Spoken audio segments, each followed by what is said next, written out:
The following is a presentation of the Eagles Sports Network.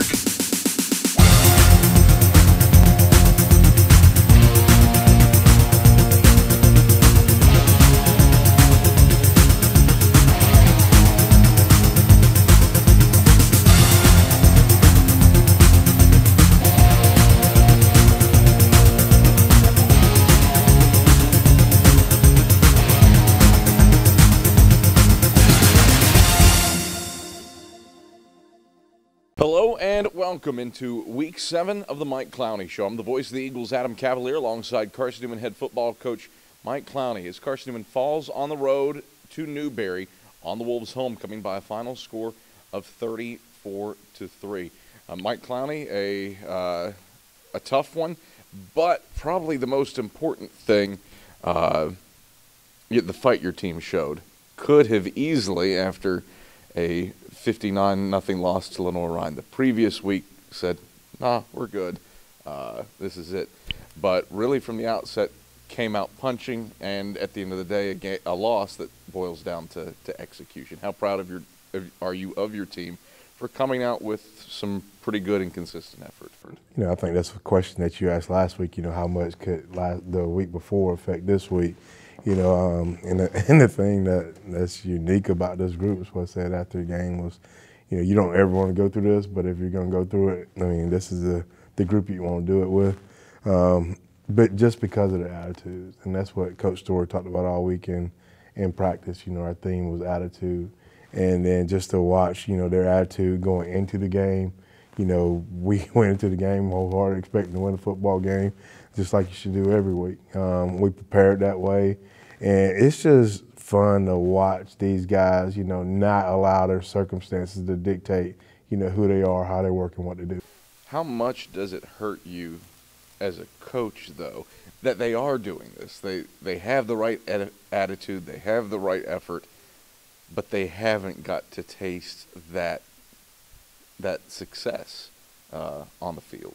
It bothers you, and as their coach, and the thing that's wild is you see it bother them. For the coaching staff, it's where one of the players is like, man, there's some things out there today that we had an opportunity if we just make those plays, and that's the thing that you do, man. You continue to go out and work. You continue to pull for one another. You continue to try to eliminate those mistakes that become costly in ball game like Saturday. Drops really felt like hurt. Big time on Saturday. Started out very strong. Marched down the field on your first two drives, and then had a fumble and a 3-and-out, and on the 3-and-out had back-to-back drops for first downs that were square in guys' hands. Again, you work on it. But how you said after the game, got to carry what's in practice to the field. What are the steps that you can take to help with that? I think the big thing is confidence there. Making sure that we're aware that those things are going to be there, and that we have to go capitalize and make those plays. And so, you can see disappointment on the guys when it happens. And we just got to continue to keep pushing, man. Continue to try to make those things as automatic as possible. The point that you want to get to is to where when guys show up on Saturday, it feels like what they did during the week, because you put that type of preparation in. And so you don't have to overdo anything when you come into the game on Saturday.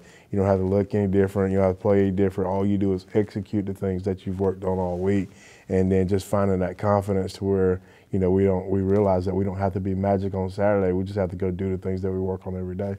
Carson Newman falls on the road to the Newberry Wolves by a final score of 34-3. We break down the first half after these messages. This is the Mike Clowney Show. Oh wow, this city's ours, we paid to go, come crashing like a tidal wave. I'm so in awe, I'm so amazed, I'm counting up a million ways. We tear it up, we rule the world, we can be heroes for the day. I'm so in awe, I'm so amazed, I'm so amazed. Oh wow. Oh wow. Oh wow. Back on the Mike Clowney Show, Carson Newman falls on the road to the Newberry Wolves. The final score from Setzler Field, 34-3. I'm Adam Cavalier, the voice of the Eagles, alongside Carson Newman head football coach Mike Clowney. Mike, a contest where really from the outset you came out firing and hit big plays early on your first two drives to set yourself up for some offensive success. Let's talk about that success. Braxton Westfield, 45 yards on a slant.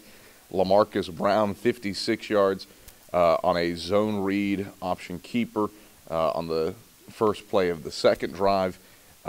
Break down what happened on those two plays to set you up for some big play success. I think on the slant to Braxton, you'll see where LaMarcus drops back, and initially the first window's not there. He's patient enough to get the ball into the second window, and Braxton, extra effort play. He continues to run, breaks a couple tackles, and then we get, I think, right down to close to the 10-yard line before he kind of falls, and then we kind of stall out on offense there. Then the zone read play. Just a freshman quarterback making the right read. That's just a phenomenal play by LaMarcus. He pulls the football. There's a guy sitting there. He gives him move inside. Was able to get back outside of him, and put his foot in the ground, and was able to gain a big gain for him.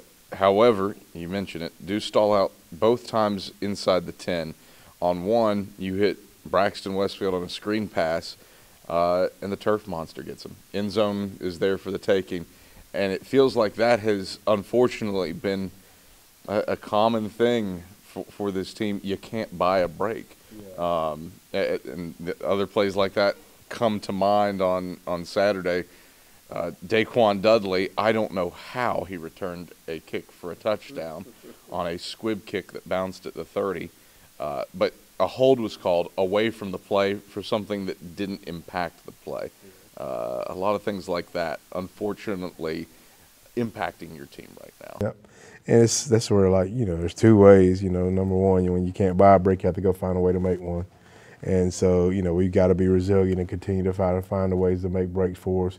And then I think a lot of times, sometimes you're trying so hard because things aren't going exactly the way you want to.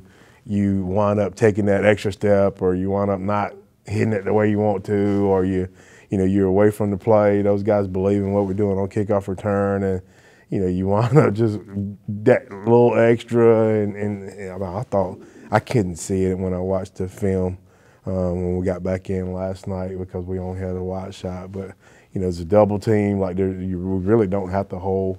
You got two guys working the guy there, and they were giving the best effort they could give. And we get a call. It gets a touchdown call back that puts us kind of, right back in it. Mm-hmm. You look at what Newberry did offensively, and known for Mario Anderson, Zach's second leading rusher, but bottled their offense up fairly well, at least in terms of their traditional ground game. Had some stuff that worked for them with motion on the edges, but in terms of Anderson, he wasn't the guy that hurt you. What'd you do to limit him? And to an extent, Dre Harris as well. He didn't have any big gashes. Our guys inside did a really good job, up front. I mean, as far as kind of changing the line of scrimmage, giving linebackers a clean look at where they need to be and they needed to fit. There's a couple plays that just kind of stick out, too, to where, Dre gets out. And one play is just like he's out of there, and he's got a ways to run. And Lonzo does a great job of working to get to his outside pad to minimize that loss, and then, those two guys inside did a good job once he come out of the pocket, rallying back in just to give us a chance to get him tackled. But inside, I thought our guys did a really good job. I was proud of our secondary coming off of last week to where they really struggle, similar game plan, and they made some of the adjustments that we asked them to make to put us in a little bit better situation defensively. Carson Newman trailed at the halftime break to the Newberry Wolves. The score was 17-3, and we take a look at those first half highlights. 2nd and 15 Eagles. Left hash at their own 48-yard line. Brown out of the gun. Takes the shotgun snap, stands in, looks, throws. Westfield, middle of the field. That's complete at the 35-yard line. Westfield a stiff arm past the 20. Westfield rolling along the left sideline, and he's forced out of bounds deep in Newberry territory down at the 7-yard line. Brown double clutched, double clutched, double clutched. Instead, you're forced to kick the field goal. 22-yard try for Christian Irwin to give the Eagles the lead. 2 minutes and 6 seconds in. Snap is back, hold is down. Irwin's kick has the leg, and it has the line over top of the netting behind the end zone. So Carson Newman draws first blood. The long catch and run by Braxton Westfield for 45 yards sets the Eagles up with first and goal, but have to settle for a field goal. Carroll's in the shotgun betwixt Brown. Brown on 1st and 10 takes the snap. Zone read right side. Brown's shifty move gets across the 30. He's to the 40. Brown in a foot race past midfield. Brown inside the 30 and 25. Blue drags him down from behind across the 20. LaMarcus Brown reversing field all by himself. Trips wide receivers go to the wide side left. Kitchings, Irby, and Woodruff. Anderson is to the right of Harris in the gun. There's a tight end to the right side of the line for the Wolves. Now Harris comes under center, 12 on the play clock. Harris appeared to take the snap from under center as he sends Kitchings in motion. Pitch left side to Anderson. Anderson, a good head of steam, beats Houston to the goal line. He's in. Touchdown, Newberry. Trey Harris takes the snap from under center. A strong toss pitch to the left for Mario Anderson, and for the first time since week 3, the SAC's second leading rusher, Mario Anderson, finds Pater. 5-yard touch. Harris is out of the gun with Anderson off his right hip. 3 receivers stacked to the left. Now Kitchings goes in motion to the short side right. Fake the handoff to Kitching. Harris rolls, throws left side of the end zone. Irby gets by his man. Irby gets his feet down and hauls it in. Touchdown, Newberry. Bobby, 8:34 to play, second quarter. Wolves ahead 14-3. 3rd and 8, Newberry. Middle of the field at their own 47. Harris out of the gun, takes the shotgun snap, play fake, throws slant, middle of the field, Irby. Irby is stuck by Goins, shy of the sticks, down at the 46-yard line. They gave him the 45. They spotted that ball a yard upfield. Very favorable snap for Newberry. Goins had Irby dead to... Those are the first half highlights. Eagles down 17-3 at the halftime break to the Newberry Wolves. Mike Clowney, what was your message for an extended halftime break because of Newberry's homecoming in the halftime locker room? You know, it was unique because my message was limited because, you know, they began to talk. And they began to come up with the things that in the situation to where they felt like we were. And so that's one thing as a coach is you want guys to have ownership of the team. But and so I thought that was unique, just to kind of, you know, they talked, they communicated with one another, they did it in the right way, and that was fun. How gratifying is that to see as a coach, given the circumstances of this season, with a very youthful team and a team that is still searching for something? You know, it's when you're put in tough situations, you either fall apart or you find a way to come together. And so there was a breath of fresh air and a sense of watching us start to come together. Carson Newman falls on the road to the Newberry Wolves. The final score, 34-3. We break down the second half following these messages. This is the Mike Clowney Show.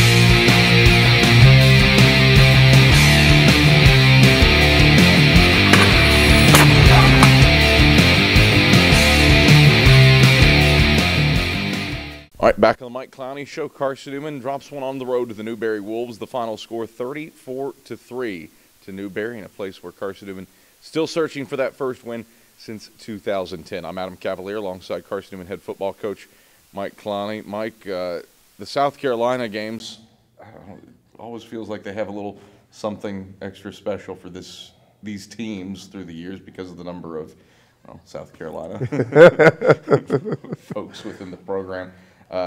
Always something special to see an all Palmetto State captain crew walk out for the coin toss. What's it mean for you to be able to continue that tradition? Jalen Anderson, Micah Young, Romaine Kelly, and my memory is failing me on the fourth South Carolina native that was a captain. I think it's A.J. Hunter was. Yeah. A.J. Hunter this week. What does it mean to be able to do that as a native of the Palmetto State? Yeah, that's something when we do our captain, so you want that to be something that's, sentimental for our guys. And I know, as a player, when you go back home to have an opportunity to do that, because a lot of times they have family and friends that are at the game, and we got enough guys, those guys on the rosters, like just trying to figure out who was going to go can be a chore too. Had to contend with a crowd, really for the first time all season. Setzler Field was packed, a lot of folks, and it felt like your team handled that environment well. It was a fun environment. They had a lot of people there. But I thought, our team, like I said, we talked about earlier, I thought they were really kind of, locked in on one another. And so when you lock in on one another, the outside surrounding environment doesn't tend to affect you as much. We talked about a play for LaMarcus Brown earlier, the 56-yard zone read keeper. It felt like he had one of his better days as a quarterback. Yeah, the completion numbers not there, 4 for 14. However, you circle those drops. What'd you see out of him? Number one thing on LaMarcus is still kind of settling him down. You want the game to become a little bit slower for him, the further and further we go in. I thought we saw that some at the beginning of the game, like the completion to Braxton, a couple of the balls that are in the right place that we don't catch. And, so that's as he continues to grow, continue to get confidence, in the guys in front of him, the guys around him, and then in himself, I think we'll continue to watch him get better. Caleb Goins on defense, a career day, 11 tackles, a blocked field goal. He's kind of been the third man in the band behind Alonzo Houston and Rondro Peebles in that linebacking core, but really had a quality game. And probably one of the better post-game interviews, atoned for a missed tackle, said, here's what I did wrong. Yes. And here's what went right. What did you see out of your guy out of Bristol? He's a true Carson Newman Eagle. You talk about, what we stand for, and it was good to see, his efforts show up on the stat line. He's been here and last couple of years has done a great job as far as, really being a leader on defense, kind of setting the standard for us. He's an effort guy, and he just continues to find a way to compete and get on the field week in and week out, and it's fun to see him have some success. Probably something that needs to be said about this team, too. For a 7th straight week, you run out a 7th different iteration of an offensive line. And yet, even with that, team averages 5.2 yards per carry. Granted, small sample size because of how dominant Newberry was in the time of possession. But average 5.2 yards a carry about on a pretty good defense. What did you see from that unit that allowed them to weather the storm yet again and move the football a little bit? Newberry's really good up front. And so, for us to kind of continue to stick, different guys in different positions there, from the outside look in, that looks simple, it's all offensive line. But, man, it is like that is a real chore, because the biggest thing with offensive line is they have to continually be on the same page all the time. And, those blocks are different from one side to another, especially when you start mixing in, guys back and forth at center some, which fortunately we didn't have to do this week. But just so proud of, what those guys do as far as coming out, being selfless every single week to try to give us the best opportunity to win. Carson Newman falls on the road to Newberry. Final score 34-3. We take a look at the second half highlights. Big issue for this group all year. 3rd and 10, left hash at their own 26. Brown from the gun, 4-man rush, steps up in the pocket, looking, he'll rush across the 30. Brown shifty move, slides forward, and he is right at the marker up at the 36-yard line. Kelly forces him down, but Brown with the nifty moves to move the sticks. 1st and 10 Eagles, left hash at their own 36, trailing 17-3, 90 seconds into the 3rd quarter. Brown takes the shotgun snap, play fake, and a pitch right side Davis. Davis gets a good block from Luke Simpson across the 45, cuts back left to the numbers, along the right side of the field, gets across the 50, and into Newberry territory, down to the, settles back into the gun. with Jenkins to his right. Bunch formation tight to the line. Man in motion. It gets the handoff, and Caleb Goins will not let the motion man, Quante Jackson, called down. The kick is on the way, and it's blocked by Caleb Goins. Carson Newman will scoop it up and return it up to the 32-yard line. Fourth kick that Carson Newman has blocked this season. They're among the nation's leaders. And Jackson Ward returned it up to the 32-yard line. Those are the second half highlights as the Eagles drop one to Newberry on the road 34-3. When we get back on the Mike Clowney Show, it's time for our Eagle Spotlight. That's after these messages.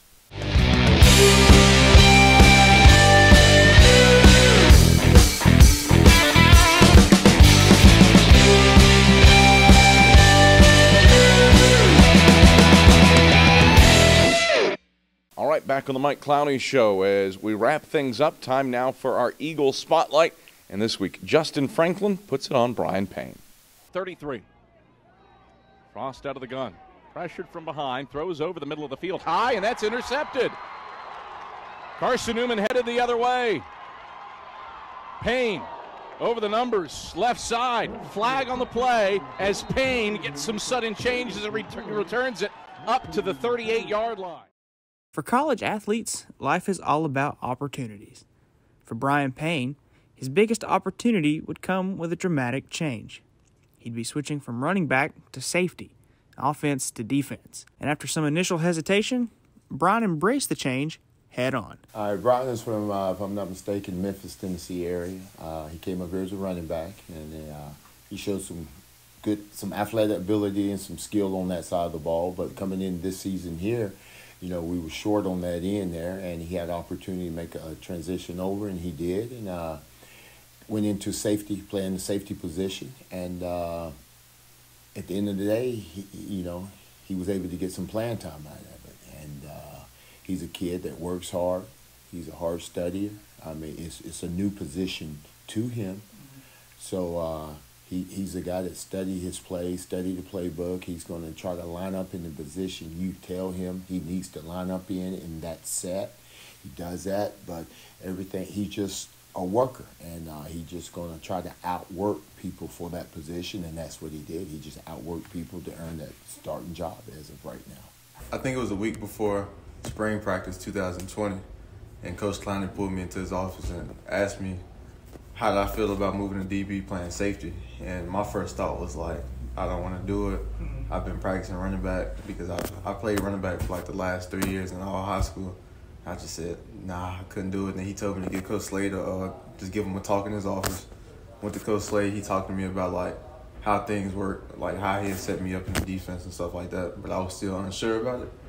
And I called my mom on the phone. I called my parents, and they told me, they said, just follow your heart, do what you think is best. And I think 10 minutes later, I texted Coach Clowney, and I told him that I'd do it. And ever since then, it's just been a learning process. And although the transition has been a challenge, Brian has never been one to shy away from a challenge. He's catching on pretty quick.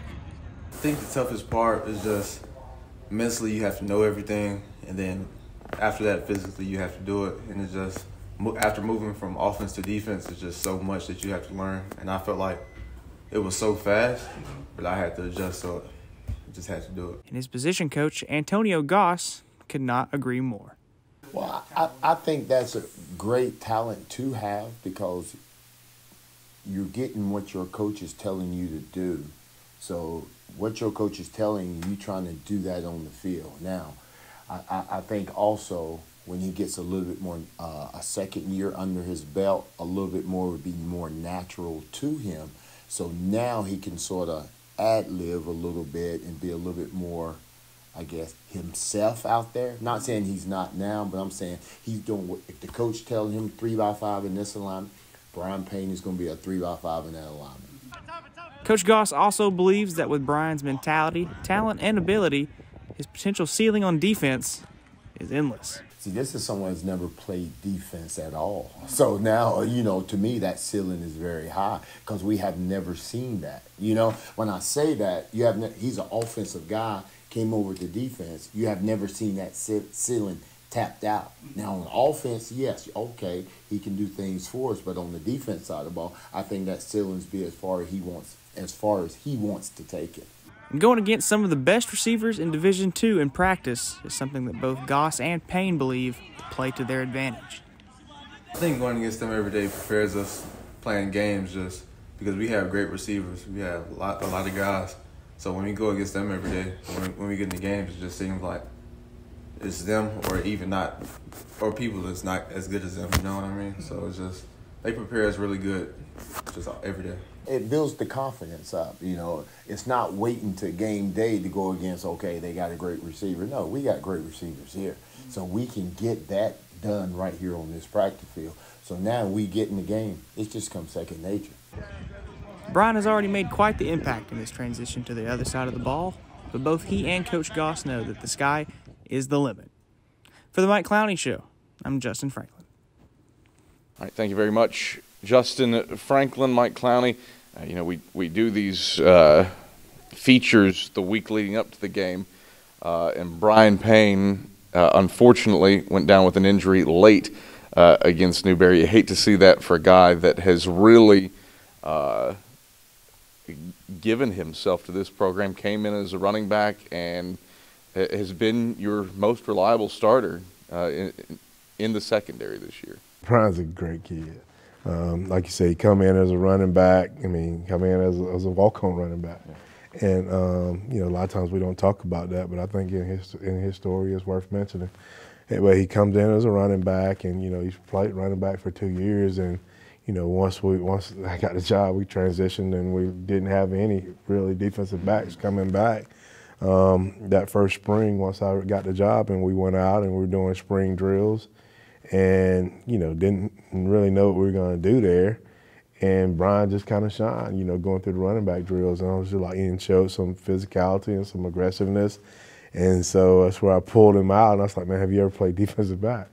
And he's like, no, I haven't. And so we watched him for another day or two, and then coming back in, sat down and talked to him and Coach Slade, and, you know, we decided to make the move, and it was fun just to watch. The very next day, you know, he's in Coach Slade's office all day. You know, and then right after that again, he's in Coach Slade's office. And then the COVID thing hit, and we get sent home. And he's calling, trying to figure out, like, what can he do to try to learn how to play the position. And, you know, we go through last year, which, you know, kind of bought him a little bit more time to learn. And we went to Wise and played that game in the spring, and I was like, I cannot believe we're literally starting, you know, Brian Payne, you know, in the secondary, you know, after, you know, really had never played that position, you know, less than a year ago. But the thing that he's done is, you know, he's found a way to get in and learn and make it work, you know, and like a lot of times that's hard. You know, a guy found a spot and opportunity to where he can go out and play and help his football team.